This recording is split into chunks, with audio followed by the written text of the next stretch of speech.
والسلام على رسوله الكريم أما بعد. قال الله تبارك وتعالى في كتابه المجيد: أعوذ بالله من الشيطان الرجيم. بسم الله الرحمن الرحيم. ولا تقولوا لمن يقتل في سبيل الله أموات بل أحياء ولكن لا تشعرون. صدق اللہ العظیم. قابل قدر اسٹیج پر بیٹھے ہوئے علماء کرام، دیگر دانشوران حضرات اور پیارے عزیز طلباء، اللہ رب العزت کا بہت بڑا کرم احسان کہ اللہ نے ہم سبوں کو اپنے ملک کی آزادی کا 78واں جشن کا موقع دیا. اللہ پاک سے دعا ہے کہ اللہ پاک ہمارے ملک کو ہمیشہ امن و امان کے ساتھ رکھے. یہاں کے رہنے والے بسنے والوں کے اللہ پاک سبوں کو امن شانتی سے جینے کی توفیق مرحمت فرمائے. اللہ پاک ہمارے ملک کو بدنظری سے حفاظت فرمائے، برے لوگوں کی بری نگاہ سے حفاظت فرمائے. آمین. قرآن مجید کے میں نے ایک آیت پڑھی. اللہ رب العزت ارشاد فرماتے ہیں کہ جو اللہ کے راستے میں مارے جاتے ہیں اسے مردہ مت کو، وہ تو زندہ ہے، لیکن ان کی زندگی ہم اور آپ نہیں سمجھ سکتے. اللہ فرماتے ہیں جو اللہ کے راستے میں مارے گئے، شہید کیے گئے ہیں، وہ مردہ نہیں ہے، وہ اسے تم مارا و مت کو، بلکہ وہ زندہ ہے. اللہ رب العزت کے یہاں ان کو رزق دیا جاتا ہے. اللہ رب العزت کے یہاں وہ آرام کی زندگی پاتے ہیں. قبر کی زندگی ان کی بہت اچھی، دنیا کی زندگی سے بددہا بہتر زندگی ان کی قبر کی ہوتی. اگر آدمی کی عزت و آبرو پہ حملہ ہو اور دفاع کرتے ہوئے اگر کوئی آدمی شہید ہو جاتا ہے تو وہ شہید کہلاتا ہے. اسی طرح سے اگر آدمی کی زمین جائیداد گھر پہ اگر حملہ ہوتا ہے اور دفاع کرتے ہوئے اگر کوئی آدمی مارا جاتا ہے تو وہ شہید کہلاتا ہے. اسی طرح سے اگر جس ملک میں آدمی رہتا ہے اس ملک پہ اگر غیروں نے حملہ کیا اور اس ملک پہ قبضہ کیا، اس ملک پہ اپنی حکمرانی چلانی شروع کی اور اس ملک کے رہنے والے لوگوں کو غلام بنایا، تو ایسی صورت میں ایسے ظالم بادشاہ، ظالم حکمراں جو باہر سے آئے ہوں اور کسی ملک پہ قبضہ کیے ہوئے ہوں اور اس ملک کے باشندوں کو غلام بنا کر کے ہو، تو ایسی صورت کے اندر ایسے ظالم اور باہر سے آئے ہوئے لوگوں کے خلاف لڑنا یہ جہاد ہے. اور اس جہاد میں جتنے لوگ مارے جائیں گے سب کے سب شہید کہلائیں گے. اس لیے ہندوستان کی جنگ آزادی میں جتنے لوگ شریک ہوئے ہیں، جتنے مسلمان شریک ہوئے ہیں، سب کے سب اللہ رب العزت کی نگاہ میں شہید ہیں. وہ اپنی قبروں میں باحیات ہیں. بلکہ حدیث پاک کا مفہوم ہے یہ شہداء جنت کے اندر سبز پرندے کے پپوٹوں میں ان کی روح ڈال دی جاتی ہے اور وہ جنت میں آرام سے سیر کرتے ہیں اور آرام سے جنت کی نعمتوں اور پھلوں سے لطف اٹھاتے ہیں. تو یہ ان لوگوں کی فضیلت ہے جو ملک کی حفاظت کے خاطر اور ظالم بادشاہ، ظالم حکمراں جو باہر سے ہیں ان کے خلاف لڑتے ہوئے شہید ہوتے ہیں. ایسے شہداء کے سلسلے میں قرآن احادیث بڑے فضائل ہیں. اب میں بتا دوں کہ ہمارا ملک ہندوستان کس طرح سے غلامی کی زنجیر میں آیا، کس طرح سے ہمارے ملک کو لوٹا گیا، کس طرح سے ہمارے ملک پہ حکمرانی کی گئی، کس طرح سے یہاں کے باشندوں پہ ظلم زیادتی ڈھائی گئی. اس کے سلسلے میں مختصر سی بات یہ کر دوں کہ 1498 سے انگریز ہندوستان آنا شروع کیا. 1498 سے ہندوستان آنا شروع کیا.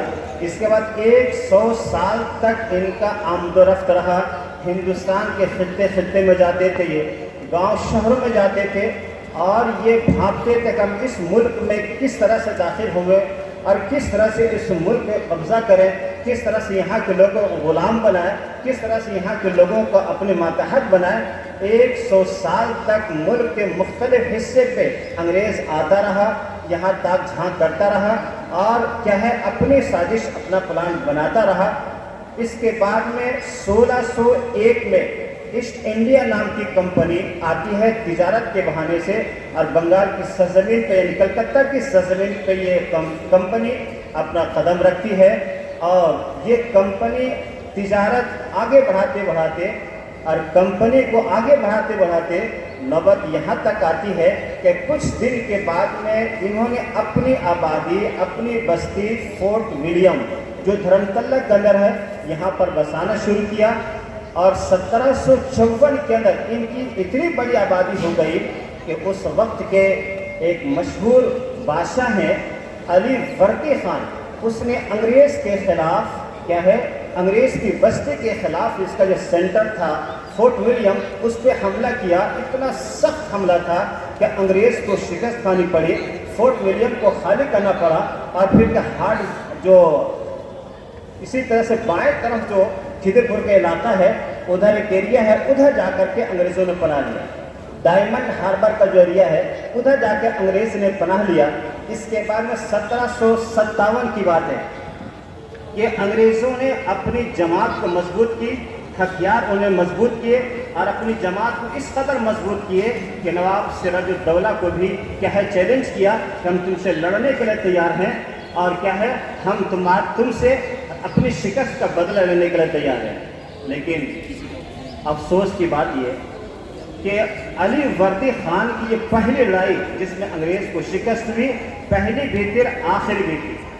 چنانچہ 1757 کے اندر جو پلاسی کے میدان کے اندر نواب سراج الدولہ نے لڑائی لڑی تھی، نواب سراج الدولہ کے پاس 1.25 لاکھ کی فوج ہے اور انگریز کے پاس صرف 13,000 کی فوج ہے۔ اگر نواب سراج الدولہ کی اگر فوج چاہتی تو گھنٹوں کے اندر 13,000 فوج کو رون کر کے رکھ دیتی، لیکن لڑائی شروع ہونے سے پہلے کیا ہے رئیس المنافقین اور مشہور زمانہ غدار جو ہندوستان کی تاریخ کے اندر جو سب سے بڑا غدار جن لوگوں کا نام آتا ہے ان میں سے آتا ہے میر جعفر کا نام۔ انگریز نے میر جعفر کو اپنے ہاتھ میں لیا، اسی طرح سے کتنے فوجی کمانڈر کو اپنے ہاتھ میں لیا، اور پلاسی کے میدان کے اندر چند گھنٹے کی لڑائی کے اندر سراج الدولہ کو شہید کر دیا جاتا ہے، اور یہ جنگ مسلمان ہار جاتے ہیں۔ یہاں سے مسلمانوں کی شکست کا سلسلہ شروع ہوتا ہے، لڑائی پہ لڑائی ہو رہی، لڑائی پہ لڑائی، یعنی کسی بھی جنگ کے اندر مسلمانوں کو فتح نہیں ملتی۔ اور انگریز کیسی قوم ہے، انگریز کیا چاہتی ہے، انگریز کے ارادے عزائم کیا ہیں، اس کو سب سے پہلے مجدد الفسانی رحمۃ اللہ علیہ نے کیا ہے سب سے پہلے انہوں نے بھاپا اور بھاپ کر کے اپنے شاگردوں اپنے مریدوں کو کہا کہ انگریز ہندوستان میں اس لیے آیا ہے تاکہ یہاں تجارت کرے، یہاں کاروبار کرے، بلکہ یہ ہمارے ملک پہ قبضہ کرنا چاہتا ہے اور یہاں کے لوگوں کو غلام بنانا چاہتا ہے۔ یہی وجہ ہے کہ مجدد الفسانی رحمۃ اللہ علیہ نے اپنے شاگردوں کے ذہن سازی کی، لیکن شاگردوں کے ذہن میں بات آ نہیں رہی تھی، اس لیے اتنا بڑا ملک ہے اور یہ چند افراد جو تجارت کی نیت سے آئے ہیں یہ کیسے ہمارے ملک پہ قبضہ کریں گے۔ لیکن مجدد الفسانی رحمۃ اللہ علیہ دنیا سے چلے جاتے ہیں، ان کے شاگرد ان کے مشن کو آگے بڑھاتے ہیں۔ ان کے شاگرد ہیں شاہ ولی اللہ محدث دہلوی رحمۃ اللہ علیہ، ان کے شاگرد ہیں شاہ عبدالعزیز محدث دہلوی رحمۃ اللہ علیہ، ان کے شاگرد ہیں مولانا اسماعیل شہید رحمۃ اللہ علیہ۔ یہ سب کے سب پورے ہندوستان کا انگریز کے خلاف چاروں طرف کیا ہے ان کے خلاف نفرت پھیلائی، اس کے عزم ارادے کو اجاگر کیا، تب جا کر کے ہندوستان کے گاؤں شہر چاروں طرف یہ بات پھیلی کہ یہ انگریز ہمارے ملک پہ قبضہ کرنا چاہتا ہے۔ یہی وجہ ہے کہ 1857 کی جو لڑائی لڑی گئی ہے اس میں ہندو بھی شریک ہوئے، مسلمان بھی شریک ہوئے۔ اس لڑائی کے اندر مسلمان 2 لاکھ کے قریب شہید کیے گئے، جس میں سے 51,000 علماء کی تعداد۔ یہ اتنی بڑی جو لڑائی لڑی جا رہی ہے مجدد الفسانی رحمۃ اللہ علیہ کے زمانے سے لے کر 1857 تک ہندوستان کے لوگ سو کر کے تھے، لیکن یہ علماء ہیں جو گاؤں گاؤں شہر شہر جا کر کے انگریز کے عذاب، ان کے ارادے، ان کی بری نیتوں سے آگاہ کیا، اور پورا ہندوستان بیک وقت 1857 کی جنگ آزادی کے اندر سب نے شرکت کی. لیکن افسوس انگریز کو بھانپ لگا، انگریز کو پتہ چل گیا کہ میرے خلاف پورا ملک ہے. انگریز نے پوری طاقت کی استعمال کیا اور اس لڑائی میں تقریباً 5 لاکھ لوگ مارے گئے، جس میں ہندو، مسلمان، سکھ، عیسائی سب کے سب، اور 2 لاکھ تقریباً مسلمانوں کی آبادی تھی جو اس کے اندر کیا ہے، اس لڑائی کے اندر مسلمان شہید ہوئے.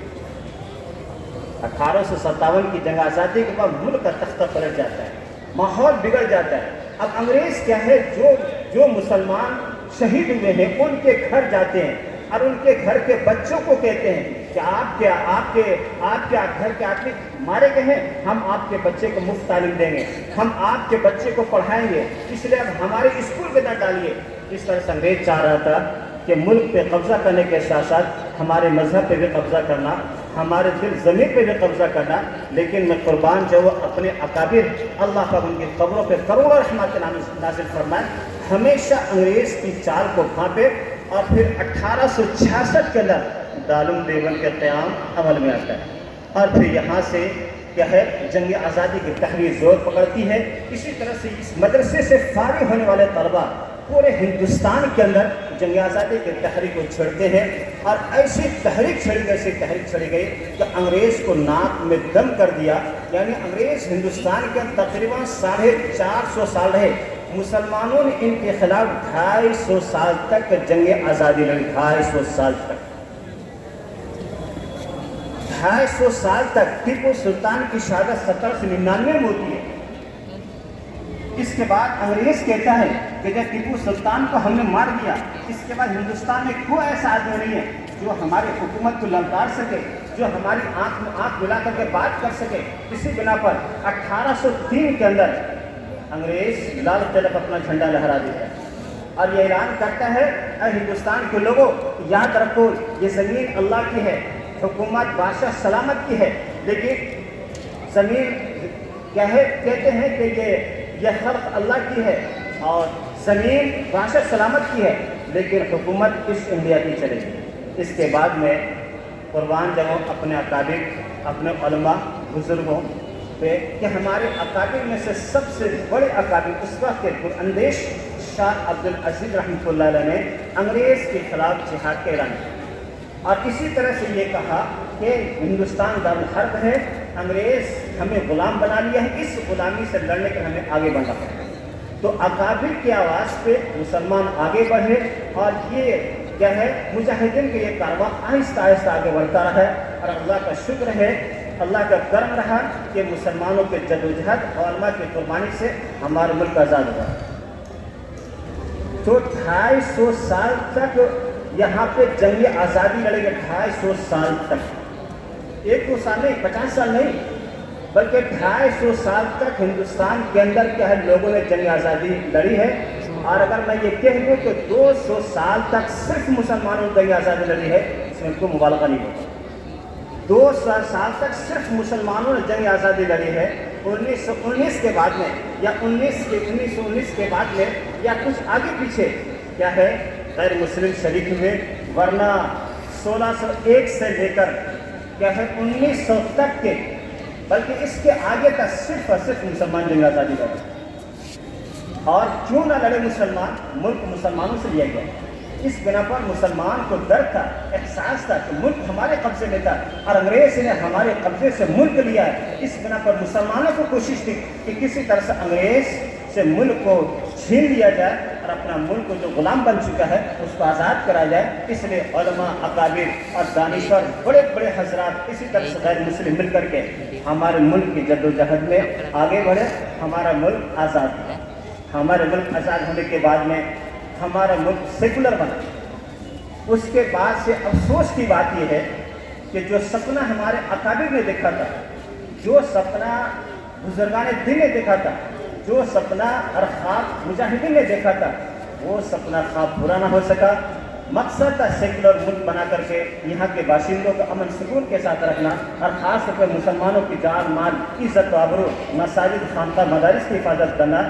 لیکن کیا ہے، ہندوستان آزاد ہونے کے بعد میں بدقسمتی سے پاکستان الگ ہوتا ہے، اس کے بعد پھر ہندوستان کے مسلمانوں پہ جو ظلم زیادتی اور فسادات جو ہو رہے ہیں آج تک تھمنے کا نام نہیں لے رہا ہے، چاہے وہ کانگریس کی حکومت ہو چاہے کسی بھی پارٹی کی حکومت ہو۔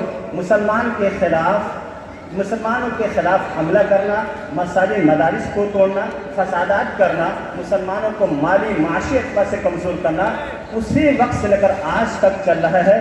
افسوس یہ ہے کہ جس ملک کی خاطر ہمارے اکابر نے 200 سال تک جنگ آزادی لڑی ہے، آج ان کے بچوں کو، ان کے سپوت کو اور ان کے ماننے والوں کو، ان کے اداروں کو چین سے رہنے نہیں دیا جاتا ہے۔ آج ان کی آزادی چھینی جا رہی ہے، ان کی مذہبی آزادی چھینی جا رہی ہے، اور آئے دن جتنا بھی بل پاس ہوتا ہے اس بل کے اگر آدمی کو تنہائی میں اگر جائے، اس بل کی اگر نقطے میں جائے، پتہ چلے اس بل کا مقصد ہے اسلام کے خلاف، مسلمانوں کے خلاف، اسلام کو کمزور کرنا، مسلمانوں کو کمزور کرنا ہے۔ ایسے وقت میں ہمارا کبیر ہمیشہ حکومت سے بات کرتے رہے، حکومت سے لڑتے رہے، بل کو مخالفت ہوتی رہی، چاہے وہ کانگریس کا زمانہ ہو چاہے کسی بھی زمانہ ہو۔ آج بھی وقف کے سلسلے میں حکومت ہند یعنی B J P party central government نے ایسا قانون لایا ہے، اس قانون کا مقصد ہے کہ جتنی پراپرٹی مسلمانوں کی ہندوستان میں ہے وہ حکومت اپنے قبضے میں لے لے۔ یہ پاک سرکس میدان، اسی طرح سے کیا ہے Fort William, governor house, writers building, اور ہندوستان میں اتنی پراپرٹی ہے کہ وقت پراپرٹی سے ہندوستان 6 مہینہ تک آرام سے کیا ہے چل سکتا ہے بغیر کسی کی مدد کی۔ وقت پراپرٹی کا اتنے پیسے ہیں، یہ جو وقت پراپرٹی ہماری اتنی ہے، یہ وقت پراپرٹی کو دیکھ کر کے آج فرقہ پرست بی جے پی، R S S, Vishwa Hindu Parishad, اس لیے ہمارے ملک میں کیا ہے سب چیزیں بگڑتی جا رہی ہیں۔ ہمارے ملک میں وکاس نام کی کوشش نہیں، ترقی نام کی کوشش نہیں، تو اب مسلمانوں کی وقت کی پراپرٹی ہڑپ کرو اور کیا پھر ان کو جیسے چاہو کیا ہے چلاؤ، اور پھر مسلمانوں جو حقوق ہے اس کو ضبط کرو، یہ ان کا مقصد ہے۔ تو آج بھی ہمارا کابر کیا ہے اس طرح کی فرقہ پرست حکومت کے خلاف ہم ہمیشہ سے کھڑے رہے، آج بھی کھڑے ہیں، آج بھی اس کے خلاف تحریکیں چل رہی ہے، اس کے خلاف میٹنگیں ہو رہی ہیں کہ اگر خدا نخواستہ یہ اگر بل پاس ہو جاتا ہے تو وقت پراپرٹی جتنے بھی ہندوستان کے اندر ہے سب سے مسلمان کی تولیت چھینی جائے، اور حکومت جس کو چاہے گی متولی بنائے گی، اور حکومت جس طرح چاہے گی استعمال کرے گی، اور مسلمانوں کا اربوں خربوں کی پراپرٹی حکومت چھین لے گی۔ تو ہمیں ضرورت اس بات کی ہے کہ جن اکابر نے ملک ہندوستان کو آزاد کرا کر کے ہمیں دیا ہے، ہماری ذمہ داری، تمام مسلمانوں کی ذمہ داری ہے اس ملک کو محفوظ رکھنا۔ اس ملک پہ اگر کوئی ایسی حکومت آتی ہے کہ ظالم جابر ہو تو اس حکومت کے خلاف لڑنا اور اپنے ملک کو بچانا ہم سب کی ذمہ داری ہے۔ اللہ پاک سے دعا ہے اللہ پاک ہمارے ملک کو امن و امان عطا فرمائے اور ہمارے ملک کو فرقہ پرستی سے بچائے۔ وآخر دعوانا ان الحمدللہ رب العالمین۔